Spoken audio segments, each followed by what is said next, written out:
అసలేం మాట్లాడుతున్నారు ఆంటీ? ఎందుకు శపిస్తున్నారు? మాట జాగ్రత్త యామని. ఆ పిల్ల కడుపులో ఉన్నది నా ముని మనవడు, మా వంశ రక్తం. గొప్ప రక్తం.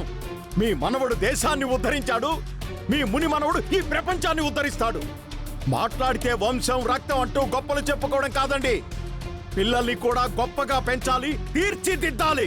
ఇలా అచ్చోసిన ఆంబోతుల్లా ఊరి మీద వదలకూడదు. ప్లీజ్ అంకుల్, మీ కోపం నా మీదైతే నన్ను తిట్టండి. పెద్దవాళ్ళని, ఇంకా పుట్టని పిల్లల్ని ఎందుకు తిడతారు? వాళ్ల మాటల్లో తప్పే ఉందిరా. మా పెంపకమే సరిగ్గా ఉంటే నువ్వు ఇలా తయారయ్యేవాడివా? నీ వల్ల ఇలాంటి అవమానాలు మాటలు పడేవాళ్ళమా? అందుకని నన్ను తిట్టమంటున్నారు నాన్న. మధ్యలో మా బిడ్డ ఏం చేశాడు? వాడిని ఎందుకు అంటున్నారు?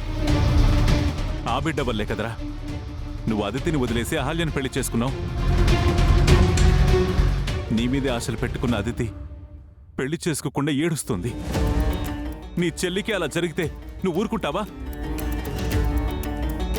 వాళ్ళ కూతురు కోసం వాళ్ళు బాధపడడంలో తప్పే ఉందిరా. అందుకని ఇంకా భూమి మీదకి రాని మా బిడ్డను తిడతారా నాన్న? నాశనం అయిపోవాలని శపిస్తారా?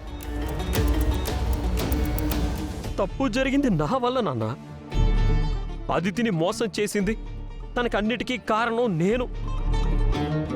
అహల్యను తన కడుపులో పెరుగుతున్న బిడ్డో కాదు.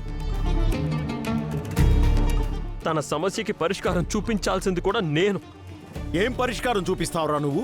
అదితిని మళ్ళీ మామూలు మనిషి చేయగలవా? తనని మళ్ళీ సంతోషంగా ఉండనివ్వగలవా? అంతెందుకు తనకి పెళ్లి చేయగలవా? చేస్తాను అంకుల్.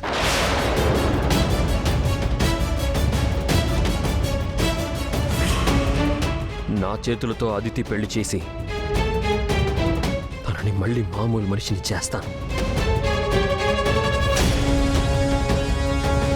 తన సంతోషాన్ని తిరిగిస్తాను. అలానే నేను మీకు మాటిస్తున్నాను.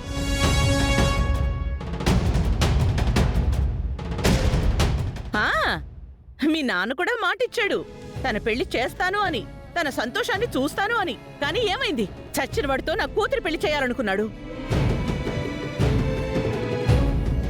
ఇంద్ర లేడని తెలిసే ఆ పెళ్ళి ఆపాలనుకున్నాను ఆంటీ. కానీ అదితి గాని మీరు గాని నా మాట వినలేదు. ఇంద్ర లేడు అని మా అమ్మ నాన్నతో చెప్పలేక భయపడ్డాను. అందుకే పెళ్లి పీటల దాకా వచ్చింది. నువ్వు కూడా 2 సార్లు అదితిని పెళ్లి దాకా తీసుకొచ్చి మోసం చేశావు కదరా. ఇప్పుడు నువ్వే అదితికి పెళ్లి చేస్తావా? నిన్ను కాదని మా కూతురి పెళ్లి చేయటం మా వల్లే కావడం లేదు. నీ వల్ల అవుతుందా? అవుతుంది. నేనే అదితికి పెళ్లి చేస్తాను.